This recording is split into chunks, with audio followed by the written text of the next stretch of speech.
Indonesia, dari Sabang sampai Merauke, dari Pulau Gebang sampai Peti. Merdeka! Merdeka! Merdeka! Yang saya dan kita bahkan sama-sama tentang mulai dengan Bung Lukman Hakim sebagai Sekretaris Jenderal Lembaga Kajian Lembaga Pembangunan Jakarta atau LKJ. Tangan beliau beserta dengan jajarannya Dewan Pakar dan Dewan Organisasi Lembaga Pembangunan Jakarta. Dan yang saya hormati narasumber kita pada malam ini, yang pertama ini adalah Bung Dedi Rahmadi. Beliau salah satu Politbiro LKJ yang membawahi bidang penelitian dan pengembangan atau Litbang LKJ, yang selama ini juga setia konsen untuk membicarakan, memikirkan bagaimana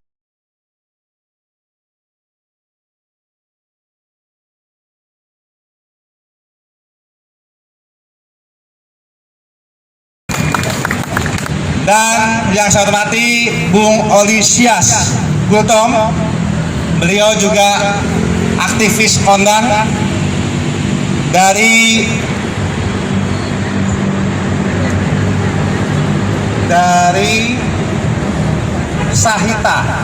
Sahita Institute, yang sebelumnya juga malah melintang dalam beraneka ragam organ-organ pemikiran kritis yang selalu gelisah dan resah terhadap praktek-praktek ketidakadilan yang terjadi di atas muka bumi ini, khususnya di bumi pertiwi Nusantara ini. Dan kemudian selanjutnya Bang Amsar Dulmanan, beliau salah satu Dewan Pakar LKJ. Beliau adalah aktivis Nahdlatul Ulama, sekarang menjadi salah satu wakil dekan di Universitas Indonesia Nahdlatul Ulama. Insya Allah mudah-mudahan beliau datang, karena pemikirannya seringkali menggerakkan, mencerahkan, bahkan merangsang kita untuk tidak diam. Dan Bung Rahmadan Putra Marhen atau Bung Adem, nanti kita saksikan beliau akan memandu sebagai moderator, kemudian Mbak Adel dan kawan-kawan. Dan di sini juga ada banyak rekan-rekan, nampaknya cukup beraneka ragam, Bung Olisias dan Bung Dedi, ya, selain Bung Heri Susanto, Bung Enteng, Bung Boy, Pak Toto, juga ada Ibu Dewi, ini aktivis kampung, aktivis sosial, kampung kota. Kemudian juga ada Pak Dodon, ada Pak Cuy dari LMK, kemudian ada Pak Yadi, ada teman-teman media, kemudian ada kawan-kawan Gemini, dan kemudian ini juga ada Pak Fauji dan jajarannya. Beliau adalah salah satu penggiat usaha yang sempat mengalami ancaman karena politik agraria yang diskriminatif. Dan rekan-rekan, teman-teman, Bapak Ibu semua, yang dengan tidak mengurangi rasa hormat, tidak bisa saya sebutkan satu persatu. Syukur alhamdulillah, wa syukurilah pada kesempatan malam hari ini kita masih diberikan nikmat sehat, hidayah dan inayahnya, sehingga kita dapat berjumpa, berhimpun, berkumpul, sekaligus kita mengikuti satu babakan penting bagi kita semua, yaitu diskusi Lembaga Pembangunan Jakarta atau LKJ yang sering dilaksanakan setiap tanggal 25 atau diskusi jigoan, yang pada hari ini dilaksanakan malam jigoan. Jadi tanggal 24 malam. Pasti nanti bubarnya tetap tanggal 25 juga. Maksudnya bubar secara informalnya. Bapak Ibu dan rekan-rekan semua, tentu pada kesempatan ini kita akan jadikan satu momentum bagaimana peringatan Hari Tani Indonesia yang diperingati setiap tanggal 24 September itu bisa lebih memicu dan memacu kita lagi dalam rangka menebalkan dan memperkental kepekaan kita terhadap praktek-praktek ketidakadilan dalam politik pertanahan, politik agraria yang terjadi dimanapun dan kapanpun juga berada. Teman-teman semua, Bapak Ibu, kawan-kawan dan rekan-rekan semua, tadi pada sesi pengantar telah disampaikan bahwa Hari Tani Nasional yang diputuskan oleh keputusan Presiden Soekarno tahun 1963 itu dilatar belakangi oleh pembentukan atau penetapan Undang-Undang Pokok Agraria yang dibentuk secara paket selama tahun 1960, di mana setelah mengalami delay dan penundaan bertahun-tahun, akhirnya tahun 1960 bangsa darah Indonesia memiliki Undang-Undang Pokok Agraria yang diterbitkan sebanyak 3 kali undang-undang tersebut, yaitu di bulan Januari tahun 1960, di bulan September, dan di bulan Desember tahun 1960, sehingga dikenal dengan paket Undang-Undang Pokok Agraria, di mana salah satunya di undang-undang yang diterbitkan yang kedua kalinya itu ditetapkan tanggal 24 September tahun 1960, yang intinya pada momentum itu bagaimana undang-undang itu ditetapkan untuk mengikis sisa-sisa feodalisme, kolonialisme Belanda pada saat itu yang telah melakukan praktek-praktek politik pertanahan yang diskriminatif dan selalu merugikan kalangan rakyat kecil biasa. Nah, sehingga Bapak Ibu dan rekan-rekan semua, atas praktek Undang-Undang Pokok Agraria tersebut, maka secara resmi pemerintah nasional Republik Indonesia pada saat itu maka memulai dengan yang namanya kampanye politik pertanahan yang namanya land reform atau bagi-bagi tanah. Inti sarinya Bapak Ibu semua, pada saat itu undang-undang itu dimaksudkan supaya semua bangsa Indonesia, semua rakyat Indonesia memiliki hak untuk mendapatkan tanah atas alat produksinya, dan setiap rakyat Indonesia dibatasi kepemilikan tanahnya. Selamat datang Bang Amsar. Terima kasih, tepuk tangan untuk beliau. Jadi Bapak Ibu dan rekan-rekan semua, inti sarinya undang-undang itu adalah bagaimana membatasi warga negara Indonesia untuk tidak berlebihan memiliki lahan tanah dan memastikan setiap warga negara memiliki lahan tanah untuk fungsi sosial bagi masing-masing warga negaranya. Yang itu sampai hari ini kita bisa lihat bagaimana praktek ketidakadilan atas politik agraria itu masih berlangsung sampai hari ini. Betul nggak? Nah, jadi Bapak Ibu, kawan-kawan dan rekan-rekan semua, itu inti sarinya dari Hari Tani Nasional yang diselenggarakan setiap tanggal 24 September yang pada saat itu dimulai dicetuskan tahun 1960. Kalau kita hitung sampai saat ini, Bapak Ibu dan rekan-rekan semua, lebih dari 50 tahun usia undang-undang itu, tetapi sampai hari ini praktek ketidakadilan masih berlangsung dimanapun dan kapanpun juga berada, Bapak Ibu semuanya. Padahal cita-cita pembentukan undang-undang pokok agraria itu sendiri tak terlepas dari cita-cita mengapa Indonesia merdeka, yang pada saat jauh sebelumnya oleh Bung Karno telah diwujud nyatakan bahwa penindasan dan penghisapan kelompok penjajah terhadap bangsa Indonesia itu disebabkan karena penguasaan tanah yang serakah dari pemerintah kolonial yang menyebabkan bangsa dan rakyat Indonesia mengalami pemiskinan dan kemiskinan sampai sekian ratus tahun, bahkan ribuan tahun lamanya.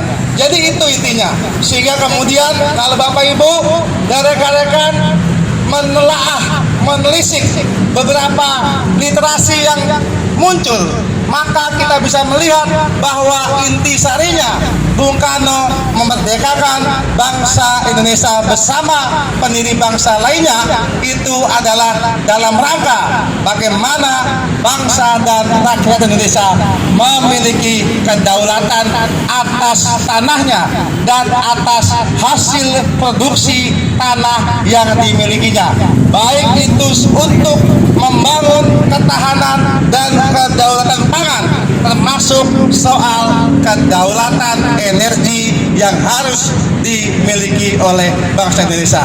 Sehingga Bapak Ibu dan rekan-rekan semua, kita bisa melihat bagaimana itu diletupkan oleh pemikiran-pemikiran para pendiri bangsa kita semuanya.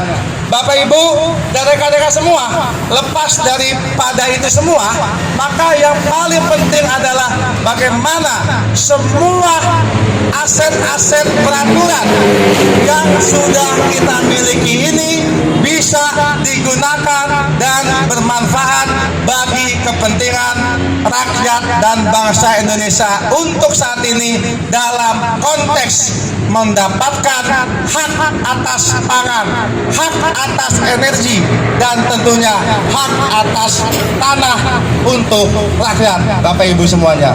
Bapak Ibu dan rekan-rekan semua, setelah pemerintahan Orde Baru melakukan pengaborsian terhadap praktek-praktek undang-undang pokok agraria, maka saat ini sesungguhnya kita mendapatkan momentum bagus ketika Presiden Joko Widodo menerbitkan dan melahirkan peraturan turunan untuk mengkonkretkan, mewujudkan cita-cita undang-undang pokok agraria yang tadi saya sampaikan. Kalau kita bisa telisik, tahun 2018 telah dikeluarkan instruksi Presiden nomor 2 tahun 2018 tentang percepatan pendaftaran tanah sistematik lengkap. Tahun yang sama, Presiden Joko Widodo menerbitkan peraturan Presiden nomor 86 tahun 2018 tentang reforma agraria. Reforma agraria itu bahasa gampangnya adalah tanah untuk rakyat. Jadi Bapak Ibu, ketika kita menggunakan idiom, tagline, tema, topik, isu tentang tanah untuk rakyat, sesungguhnya itu adalah sebagai seruan dan keputusan pemerintah nasional tentang tanah untuk rakyat.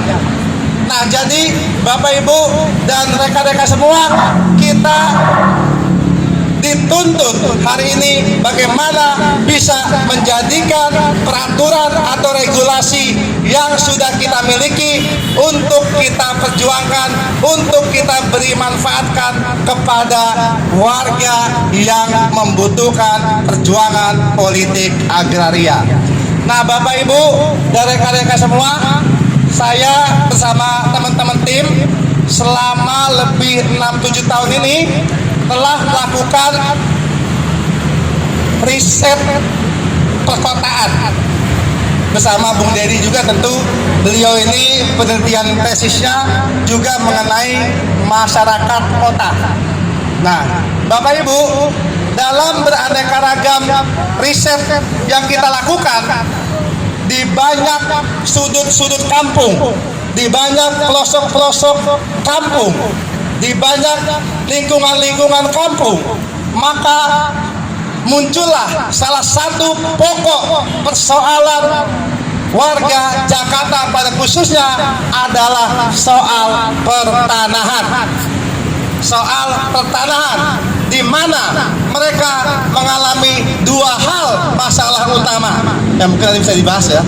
Dua hal masalah utama. Pertama, mereka memiliki persoalan ketika mendapati kebutuhan untuk fungsi pemukiman. Yang kedua, mendapati tantangan kebutuhan akan tempat usaha. Nah, dari dua hal itu maka juga muncul dua pokok masalah yang dihadapi oleh warga kota di beraneka ragam sudut lingkungan kampung kota Jakarta. Yaitu apa, Bapak Ibu dan rekan semua? Mereka mengalami soal legalisasi administrasi lahan tanah tempat tinggalnya, di mana itu adalah sebagai tanah milik tidak bersertifikat. Tanah milik tidak bersertifikat atau yang dikenal dengan tanah negara. Nah, ini adalah mereka yang mendiami tanah-tanah yang memang belum pernah dimasukkan dalam catatan aset siapapun, tapi mereka mengalami problem atau persoalan ketika mengurus legalisasi administrasi kepemilikannya seperti sertifikat. Yang kedua adalah persoalan mereka menempati lahan-lahan, tanah-tanah, objek-objek yang secara administrasi dianggap masuk dalam catatan aset milik yang lainnya, tetapi sesungguhnya secara fungsi sosial, secara de facto nyata, merekalah sesungguhnya yang lebih memiliki kebutuhan atas tanah tersebut.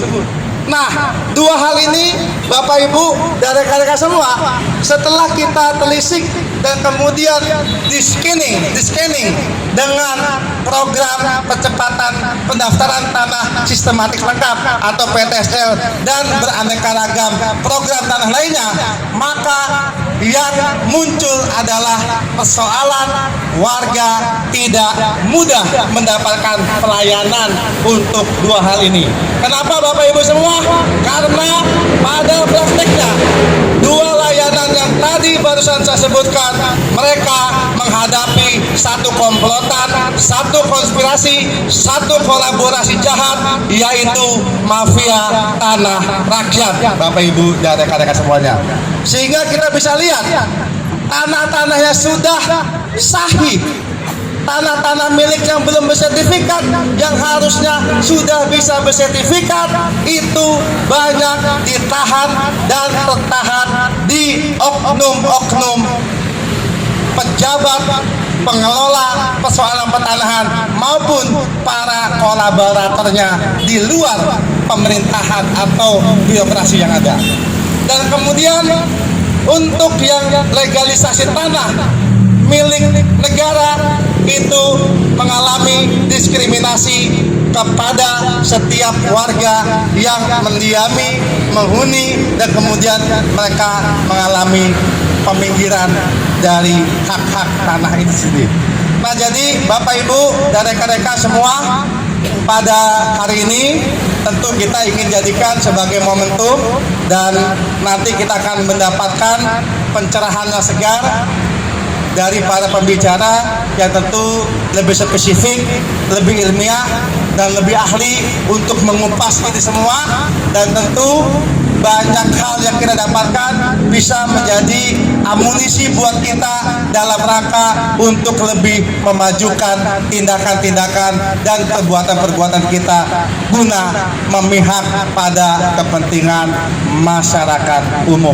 Bapak Ibu dan rekan-rekan semua, itu saja yang bisa saya sampaikan sebagai pengantar pada kesempatan malam hari ini, dan terima kasih buat semua pihak yang sudah berpartisipasi memberikan atensi pada kesempatan malam hari ini.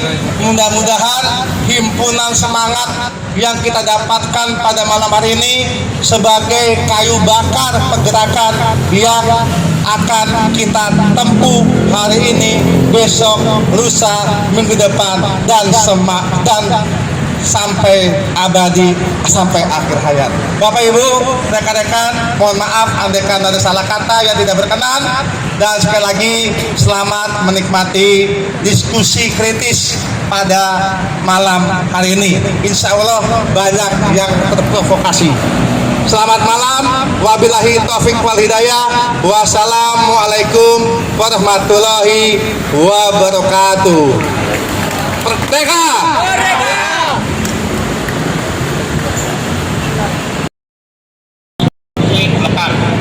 Kedaulatan pangan merupakan konsep pengelolaan hak atas pangan yang berkualitas baik dan sesuai secara budaya, diproduksi dengan sistem pertanian yang berkelanjutan dan ramah lingkungan. Kedaulatan pangan adalah hak setiap bangsa dan setiap rakyat untuk memproduksi sistem pertanian, peternakan, dan perikanan tanpa adanya subordinasi dan kekuatan pasar internasional. Namun, banyak kasus yang menghambat pemenuhan kedaulatan pangan tersebut, baik sengketa tanah maupun kebijakan pemerintah yang berefek pada sektor kedaulatan pangan tersebut. Bagaimana dengan sejarah, dinamika, dan pemenuhan kedaulatan pangan ini? Mari kita dengarkan kepada para pemateri kita, kepada Bapak Olisias Goldum, waktu dan persilakan.